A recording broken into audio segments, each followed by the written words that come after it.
Good morning students. हम last class में हमने चैप्टर नंबर 2 सॉल्यूशन के बारे में डिस्कस किया था। तो मैंने आपको बता दिया था बेसिकली कि सॉल्यूशन होता क्या है। सॉल्यूशन की मैंने आपको डेफिनेशन बताई, किसमें बताया था, विलयन किसे कहते हैं। तो विलयन में मैंने बताया था कि दो या दो से अधिक पदार्थों का जो समांगी मिश्रण होता है उस समांगी मिश्रण को विलयन कहा जाता है। दो या दो से अधिक पदार्थों के समांगी मिश्रण को विलयन कहा जाता है। अब देखिए विलयन जो होता है उसके बारे में मैंने आपको बताया था। विलयन दो चीजों से मिलकर बनता है, एक तो होता है विलय और एक हमारे पास आता है विलायक। दो चीजें हमारे पास होती है, एक होता है विलय, एक क्या होता है विलायक। एग्जांपल मैंने बताया था NaCl का जलीय विलयन और सुक्रोज का जलीय विलयन। NaCl का जो जलीय विलयन होगा उसमें NaCl तो होगा विलय और जल क्या होगा विलायक। सुक्रोज का जलीय विलयन उसमें सुक्रोज क्या हो गया विलय और जल क्या होगा विलायक। ठीक है, तो अब मैं आपसे बात करूंगा इसकी विलय की कि विलय किसे कहते हैं। विलय किसे कहते हैं, विलय की अगर बात करते हैं तो विलय की बहुत सारे डेफिनेशंस हैं, अलग अलग बुक्स में अलग अलग डेफिनेशंस हैं। तो सबसे पहले हम जो बात करेंगे विलय क्या होते हैं। देखो मैं यहाँ पर देखिए क्या कर रहा हूँ, मैंने एक बीकर लिया है। इस बीकर के अंदर मैंने जल लिया और जल लेने के बाद क्या किया, मैंने इस बीकर के अंदर जल लिया और ये मैंने कितना लिया था, वो 100 ml 100 ml मैंने वाटर लिया, 100 ml वाटर, 100 ml मैंने वाटर लिया। अब इसके अंदर मैंने 5 ग्राम NaCl को ऐड किया, 5 ग्राम मैंने NaCl को ऐड किया। तो NaCl को जो मैंने ऐड किया ना, तो ये तो क्या है मेरे पास विलय है, ये मेरे पास क्या है विलय, और इसे क्या कहा जाएगा विलायक। इसे क्या कहा जाएगा विलायक। तो सिंपल सी जो डेफिनेशन लिखी जाती है वो विलय की क्या लिखी जाती है, जिसे घोला जाता है,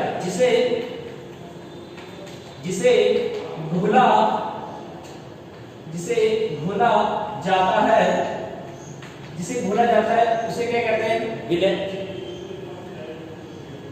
विलायक की डेफिनेशन क्या लिखी जाती है, विलायक की डेफिनेशन है जिसमें घोला जाता है, जिसमें घोला जाता है उसे क्या कहते हैं, जिसमें घोला जाता है उसे विलायक कहते हैं। एक तो हो गया विलय, जिसे घोला जाता है उसे विलय कहेंगे, और जिसमें घोला जाता है उसे क्या कहेंगे विलायक कहेंगे।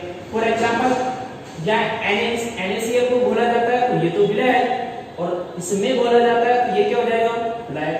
और भी डेफिनेशन इसकी लिख सकते हैं विलय, जो कम मात्रा में होता है, जो कम मात्रा में होता है, जो कम मात्रा में होता है उसे क्या कहेंगे विलय, और जो ज्यादा मात्रा में होता है, और जो ज्यादा मात्रा में होता है उसे क्या कहेंगे विलायक। तो दो चीजें हमारे पास क्लियर हुई, एक हमारे पास हो गया विलय और एक हमारे पास क्या हो गया विलायक। जिसे कम मात्रा में, जो कम मात्रा में होता है उसे कहेंगे विलय, और जो ज्यादा मात्रा में होता है उसे क्या कहेंगे विलायक।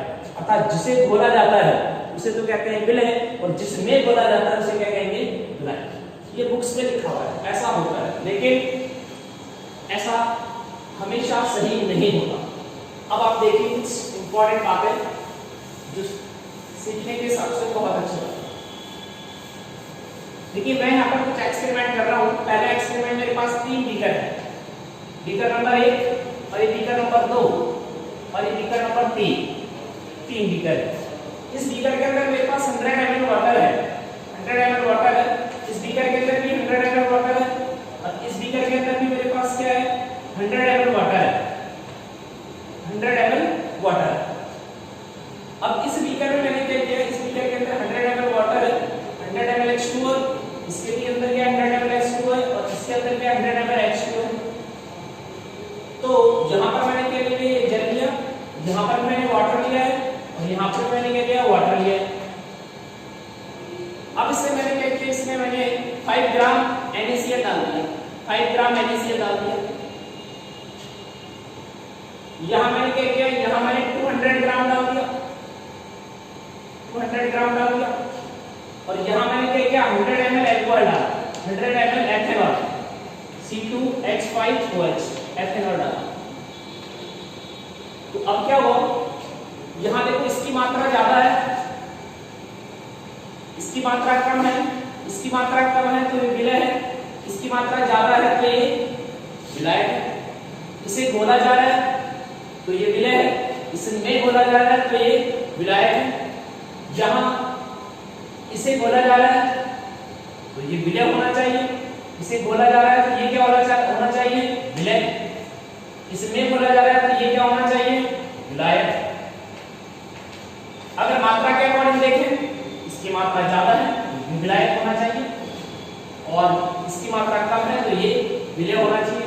और इस कंडीशन में दोनों की मात्रा बराबर है। यहाँ पर ये जो C2H5 OH है ये भी 100 ml है, और यहाँ पर ये मेरे पास H2 है, ये भी कितना है? 100 ml है। अब प्रॉब्लम है यहाँ पे दोनों की मात्रा बराबर है। अब कंडीशन ये है कि आप ना ऐसे कीजिए, यहाँ पर एक बीकर लीजिए, उस बीकर में आप एथेनॉल लीजिएगा, इस एथेनॉल में अगर आप ना वाटर को ऐड कर दें, और या फिर आप ऐसे करो कि इस बीकर के अंदर आप क्या कीजिए, वाटर लीजिए और इसमें किसको ऐड कर दो? एथेनॉल को ऐड कर दीजिए। कुछ भी कर सकते हैं। जो समझने की बात ये है, बुक्स ऐसे कहती हैं, परिभाषा ऐसे बताती है कि जिसे घोला जाता है उसे विलय कहते हैं, जिसमें घोला जाता है उसे विलायक कहते हैं। जिसकी मात्रा कम होती है उसे विलय कहते हैं, जिसकी मात्रा ज्यादा होती है उसे विलायक कहते हैं। या इसकी मात्रा कम है तो इसे विलय कहेंगे, इसकी मात्रा ज्यादा है तो इसे विलायक कहेंगे। इसे घोला जा रहा है तो ये विलय है, इसमें घोला जा रहा है तो ये विलायक है। बिल्कुल सही है, कोई प्रॉब्लम नहीं है। अब यहाँ पर आके आप देखिए, यहाँ पर 100 ml वाटर है और 200 ग्राम मेरे पास क्या है? NaCl है। तो 200 ग्राम को जब इसमें अगर अमाउंट देखो तो आप इसका ज्यादा है, इसका कम है। अमाउंट के हिसाब से अगर देखते हो, मात्रा के हिसाब से इसकी मात्रा ज्यादा है, इसकी मात्रा कम है। अगर इसकी मात्रा अगर ज्यादा है तो ये विलायक होना चाहिए और इसे विलय होना चाहिए। इसे घोला जा रहा है तो ये विलय होना चाहिए, इसे में घोला जा रहा है तो ये विलायक होना चाहिए। ये परिभाषाएं सही नहीं है। अब देखिए यहाँ पे अगर बात करते हैं तो यह दोनों बराबर है। जल भी 100 ml है और ये भी 100 ml है। अब अगर घोलने की बात है तो आप ऐसे कीजिएगा, अल्कोहल के अंदर जल को घोल लीजिए या फिर जल के अंदर इसको घोल लीजिएगा, अल्कोहल को घोल लीजिए। ठीक है, तो ये परिभाषा सही नहीं है। अब आपको मैं बताता हूं तो एग्जैक्ट परिभाषा जो आपको विलय की लिखनी है वो क्या है। विलय की अगर आपको एग्जैक्ट परिभाषा लिखनी है तो सबसे पहले विलय की जो एग्जैक्ट परिभाषा होगी, विलय वह पदार्थ होता है जिसका विलयन बनने की प्रक्रिया में भौतिक अस्तित्व समाप्त हो जाता है। विलय वह पदार्थ होता है जिसका विलयन बनने की प्रक्रिया में भौतिक अस्तित्व समाप्त हो जाता है। जैसे कि आप क्या करोगे, जैसे आप एक बीकर के अंदर 100 ml वाटर लीजिएगा और 100 ml वाटर लेने के बाद इसके अंदर अगर आप शुगर को मिक्स करते हैं, C12H22 हो गया, शुगर को आपने मिक्स किया तो आप देखोगे इसके अंदर सी चीनी है, वो तो गायब हो जाएगी, इसका भौतिक अस्तित्व समाप्त हो जाएगा। इसे कहा जाएगा विलय। विलय वह पदार्थ होता है जिसका विलयन बनने की प्रक्रिया में भौतिक अस्तित्व समाप्त हो जाता है, उसे क्या कहा जाता है? उसे विलय कहा जाता। अब बात आती है विलायक की, तो विलायक किसे कहेंगे? विलायक वह पदार्थ होता है जो विलयन की भौतिक अवस्था का निर्धारण करता है। जैसे सुक्रोज का जलीय विलयन होता है वो द्रव अवस्था में पाया जाता है, इस सुक्रोज का जो जलीय विलयन द्रव अवस्था में पाया जाता है, तो इसका मतलब यहाँ पर जो जल है वो द्रव अवस्था में इसने विलयन की भौतिक अवस्था का निर्धारण किया है, इसे कहा जाता है विलायक। That is correct. तो ये अच्छे से समझ लेना आपको कि विलय क्या होता है। वह पदार्थ जिसकी विलयन बनने की प्रक्रिया में भौतिक अस्तित्व समाप्त हो जाता है उसे विलय कहते हैं, और वह पदार्थ जो विलयन की भौतिक अवस्था का निर्धारण करता है उसे विलायक कहा जाता। अब सर इस वाले केस की बात करो कि यहाँ पर ये दोनों 100 ml 100 ml, इनमें कौन विलय होगा और कौन विलायक होगा? जब मात्रा बराबर हो, इस केस में डेंसिटी देखी जाती है। इस केस में क्या देखी जाती है? डेंसिटी। डेंसिटी के आधार पर हम डिसाइड करेंगे कौन होगा विलय, कौन होगा विलायक। ठीक है, तो इस कंडीशन में अगर अपन देखेंगे, इस कंडीशन में हमारे पास अल्कोहल जो होता है वो विलायक होता है, तो इसका डेंसिटी लो होता है, क्योंकि इसका डेंसिटी। तो ये बातें आपको समझ में आ गई। अब तक आपको मैंने बता दिया विलयन क्या होता है, पहली चीज एक्सप्लेन कर दिया अच्छे से। दो या दो से अधिक पदार्थों का सम्मानीय मिश्रण विलयन कहलाता है। दूसरी चीज मैंने आपको बताई, विलयन को बनाने के लिए जिन पदार्थों की आवश्यकता पड़ती है उन्हें क्या कहा जाता है? उन्हें कहा जाता है अवयव। तो विलयन के दो अवयव होते हैं। अवयव नंबर 1 होता है उसे कहते हैं विलय, अवयव नंबर 1 होता है उसे कहते हैं विलय, और अवयव नंबर 2 होता है उसे कहते हैं विलायक। विलायक जो बुक्स में जो ये डेफिनेशन लिखी है इनको आपको रीड नहीं करना, जो मैं डेफिनेशन बता रहा हूं वो आपको रीड करनी है। तो आपको विलय की डेफिनेशन, वह पदार्थ जिसका विलय करने की प्रक्रिया में भौतिक अस्तित्व समाप्त हो जाता है विलय कहलाता है, और वह पदार्थ जिसका विलय करने की जो विलय की भौतिक अवस्था का निर्धारण करता है उसे क्या कहेंगे? विलय। क्या कहेंगे उसे? विलय। इतनी बातें आपको समझ में आ गई, इसमें कोई प्रॉब्लम नहीं, ठीक है। अब अपन कुछ आगे स्टार्ट करते हैं, कुछ और बातें जो आपको देखनी है।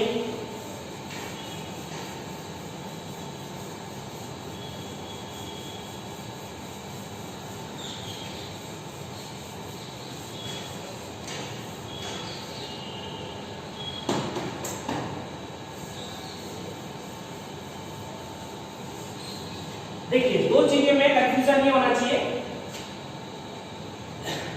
एक तो मेरे पास आता है स्टेट, स्टेट जिसे आप कहते हैं हिंदी में अवस्था, और एक आपके पास आता है फेज जिसे कहते हैं प्रावस्था, जिसे क्या कहते हैं? प्रावस्था। इनमें आपको कोई कंफ्यूजन नहीं होना चाहिए। स्टेट का मतलब होता है पदार्थ की तीन अवस्थाएं हो सकती हैं। पहली अवस्था हो सकती है पदार्थ की सॉलिड, ठोस, दूसरी जो अवस्था हो सकती है जिसे कहेंगे द्रव, और तीसरी जो अवस्था हो सकती है उसे क्या कहेंगे? गैस। तो पदार्थ की तीन अवस्थाएं हो सकती हैं, ठोस, द्रव और गैस। लेकिन विलयन का जो फेज होगी, विलयन की जो प्रावस्था होगी वो हमेशा एक ही होगी। हो सकता है वो ठोस हो सकता है वो द्रव हो सकता है वो गैस। फॉर एग्जांपल देखिए, मैंने क्या लिया? ये बीकर लिया, इस बीकर के अंदर मैंने ये वाटर लिया, चलिए मैंने इसके अंदर ये वाटर लिया, ठीक है। ये वाटर है, द्रव अवस्था में पाया जाता है, लिक्विड है ये वाटर है, द्रव अवस्था में पाया जाता है। अब इसके अंदर मैंने NaCl को ऐड किया, NaCl ये सॉलिड है, ये ठोस अवस्था में पाया जाता है, ये इसके अंदर बन जाएगा, NaCl इसके अंदर बन जाएगा। अब सर NaCl इसके अंदर घुल कैसे जाता है? ये देखिए, इसके अंदर जल क्या बना? जल के अणुओं के अंदर हाइड्रोजन बॉन्ड पाया जाता है, तो हाइड्रोजन बॉन्ड पाया जाता है। जैसे इसके NaCl को इसके अंदर डाला जाता है तो जल के अणुओं के जो हाइड्रोजन बॉन्ड होते हैं वो वीक हो जाते हैं, टूटना स्टार्ट हो जाता है, और जल के जो बीच के स्थान होता है उसमें NaCl के अणु के बीच के स्थान में प्रवेश करता है, और इस तरह इसकी विलयन की प्रक्रिया होती है। अब इसके अंदर दो प्रावस्थाएं होंगी, इस विलयन में दो अवस्थाएं हैं, एक अवस्था है ठोस और एक अवस्था क्या है? द्रव। लेकिन जब आप इसको देखोगे ना तो आपको ये पूरा विलयन एक ही दिखाई देगा, इसे कहेंगे प्रावस्था। इसे क्या कहेंगे? प्रावस्था। प्रावस्था विलयन की हमेशा एक ही होती है, इसीलिए तो ये समान रिएक्शन बनता है। अब इसमें अवस्थाएं तो दो हैं, विलय ठोस अवस्था में है, ये द्रव अवस्था में है। लेकिन अगर इस पूरे को अगर देखोगे तो आपको एक ही तो एक प्रावस्था नजर आएगी, वो कौन सी प्रावस्था है? द्रव प्रावस्था है। जैसे अपन बात करते हैं वायुमंडल की गैसें, वायुमंडल की गैसों के अगर विषय में अपन बात करते हैं तो वायुमंडल की जो गैसें होती है ना, उसमें वायुमंडल में बहुत सारी गैसें हैं, वो गैसें मिलकर के वायु बनाती हैं। तो वायु क्या है? वायु एक प्रावस्था मानी जाएगी, अरे गैस एक अवस्था मानी जाएगी। इस वायु के अंदर बहुत सारी गैसें होती हैं, इस वायु के अंदर बहुत सारी गैसें होती हैं, तो ये सब मिलकर के एक अवस्था बना रही है, दैट इज गैस अवस्था, ठीक है। तो ये गैस प्रावस्था है। और अच्छे से समझना चाहें तो इसको इधर ऐसे देख सकते हैं कि ये मेरे पास एक बीकर है, इस बीकर के अंदर मैंने क्या ले लिया? वाटर। मैंने इसके अंदर वाटर लिया, अब इसके अंदर मैंने क्या डाला? ऑयल। मैंने इसके अंदर तेल को मिक्स किया, जैसे मैंने इसके अंदर तेल को मिक्स किया, ऑयल को मैंने इसके अंदर मिक्स किया, तो इसके अंदर दो प्रावस्थाएं नजर आई। अब देखो यहाँ पर तेल द्रव अवस्था में पाया जाता है और H2O भी द्रव अवस्था में पाया जाता है, तो ये दोनों द्रव अवस्था में पाए जाते हैं, लेकिन यहाँ प्रावस्था दो है। ये देखो, ये अलग प्रावस्था नजर आएगी और आपको ये अलग प्रावस्था नजर आएगी, ठीक है। तो ये कंफ्यूजन आपको नहीं होना चाहिए, स्टेट क्या होती है और फेज क्या होती है, समझ में आया। फेज हमेशा सिंगल होगी और स्टेट उसकी होगी या तो ठोस होगा, द्रव होगा या गैस। अब इसमें दो फेज है, दोनों अलग अलग नजर आएंगे, ठीक है। अब अपन बात करते हैं विलयन के गुण। विलयन के गुणों के बारे में बात करेंगे कि विलयन के क्या गुण हो सकते हैं। विलयन के गुणों के बारे में अपन बात करें उससे पहले आपको क्या देखना है, इधर देखिए, आपने पढ़ा विलयन, आपने पढ़ा विलय, आपने पढ़ा विलायक, विलयन के बारे में आपको मैंने बताया, विलय के बारे में मैंने आपको बताया, विलायक के बारे में मैंने आपको बताया। एक मैंने आपका अवस्था और एक मैंने आपकी प्रावस्था को क्लियर किया। अब अपन जो क्लियर करेंगे दैट इज नेक्स्ट है विलयन के गुण। विलयन के गुण, तो विलयन के गुण में सबसे पहला पॉइंट है वो ये है कि विलयन में हमेशा एक ही प्रावस्था होगी। विलयन में हमेशा एक ही प्रावस्था होती है, विलयन में एक प्रावस्था होती है। एक प्रावस्था वो आपको एक जैसा नजर आएगा विलयन। जैसे सपोज करो मेरे पास पीतल की मैं बात करता हूं, पीतल, पीतल जो होता है वो Cu + Zn से मिलकर बनता है। अब इसके अंदर दो, ये भी ठोस है ये भी ठोस है, लेकिन ये पूरा आपको एक ही अवस्था में नजर आएगा, दैट इज ठोस अवस्था।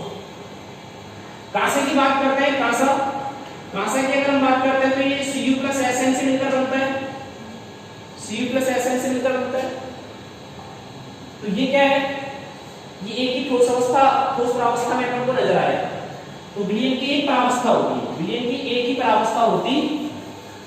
दूसरी बात अगर अपन करते हैं विलयन के बारे में, तो विलयन में विलय और विलायक, विलय और विलायक दोनों मिश्रणीय होने चाहिए। विलय और विलायक दोनों मिश्रणीय होने चाहिए। मिश्रणीय का मतलब है कि दोनों आपस में मिलने चाहिए।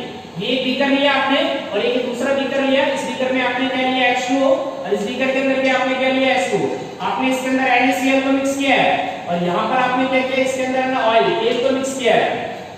अब इसके अंदर आप ना इसके जल के अंदर NaCl आसानी से घुल सकता है, अर्थात दोनों मिश्रणीय है, तो विलयन बनेगा, तो विलयन बनेगा। ये दोनों आपस में आसानी से नहीं घुल सकते तो विलयन नहीं बनेगा।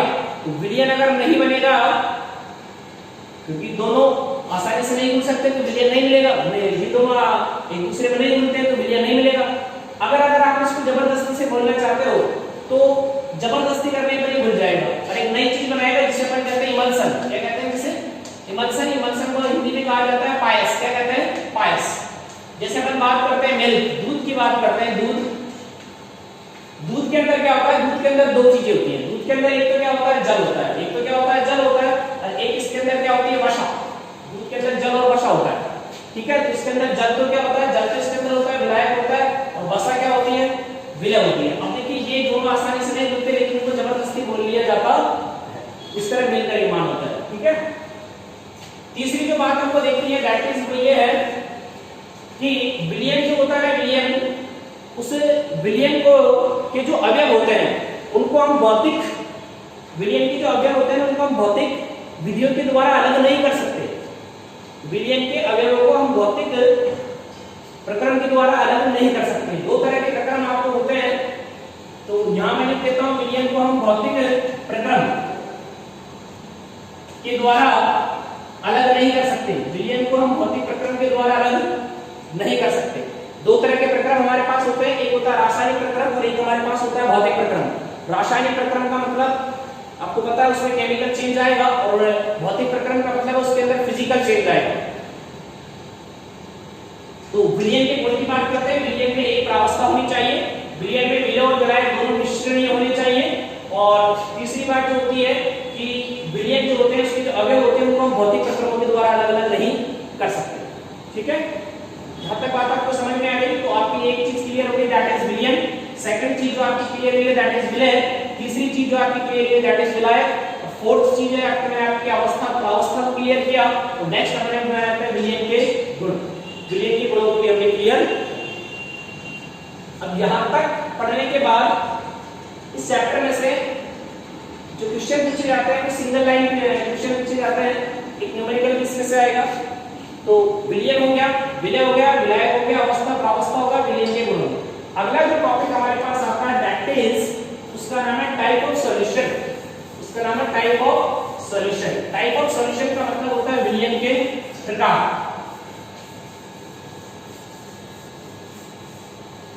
Type of solution, type of solution का मतलब है विलयन के प्रकार, विलयन के प्रकार। तो देखो विलयन के प्रकार की बेटा अगर हम बात करते हैं टाइप ऑफ सॉल्यूशन, विलयन के प्रकार की अगर हम बात करते हैं तो टाइप ऑफ सॉल्यूशन विलयन के प्रकार की अगर हम बात करें तो किसी चीज को क्लासिफाई करने का कोई ना कोई आधार होता है। जब वर्गीकरण किया जाता है तो कोई बेस लेके किया जाता है। तो मैं कहूं विलयन के प्रकार, आप मेरे से पूछोगे सर विलयन के प्रकार, आप विलयन का क्लासिफिकेशन कर रहे हो तो किस आधार पर कर रहे हो, ठीक है ना। तो सबसे पहले विलयन के जो प्रकार है उसको वर्गीकरण करने के बहुत सारे आधार होते हैं। सबसे पहला जो मेरे पास वर्गीकरण करूंगा मैं वो करूंगा अवयवों के आधार पर।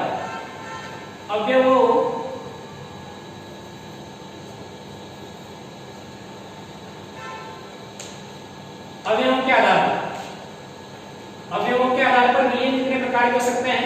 अवयवों के आधार पर विलयन मेरे पास 3 प्रकार के हो सकते हैं। अवयवों के आधार पर विलयन कितने प्रकार के हो सकते हैं? 3 प्रकार के हो सकते हैं। मान लीजिए किसी विलयन में 2 अवयव हैं, उस विलयन को कहा जाएगा द्विअंगी विलयन। अगर किसी विलयन में 2 ही अवयव हैं तो उसे कहा जाएगा द्विअंगी विलयन। और यदि किसी विलयन में 3 अवयव हैं तो उसे कहा जाएगा त्रिअंगी विलयन। और यदि किसी विलयन में 3 से ज्यादा है तो उसे कहा जाता है बहुअंगी विलयन।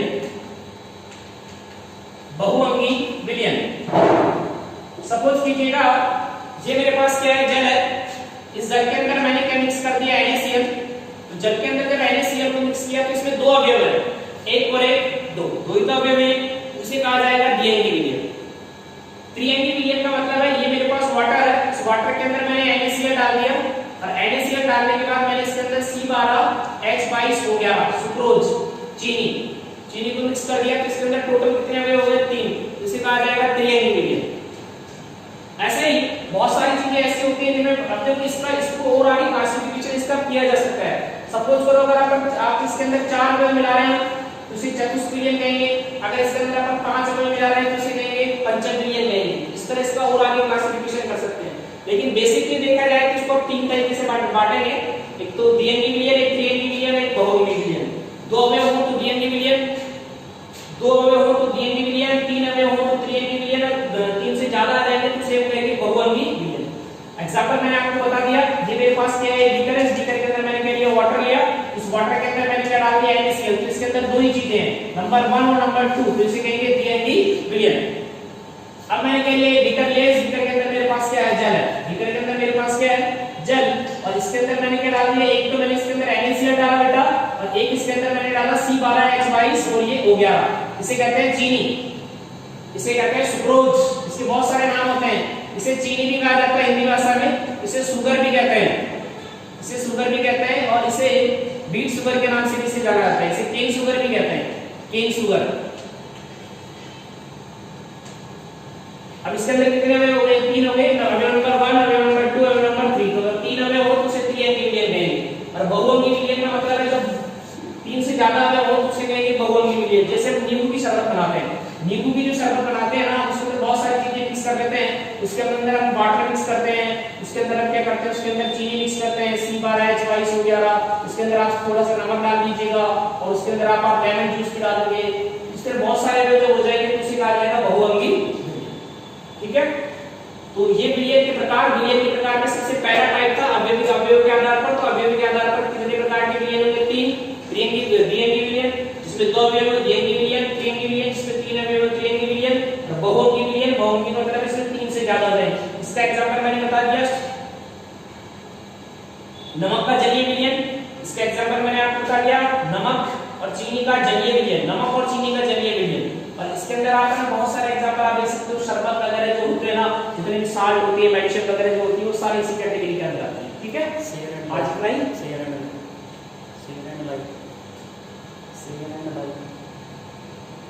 चलो बाकी कल देखते हैं।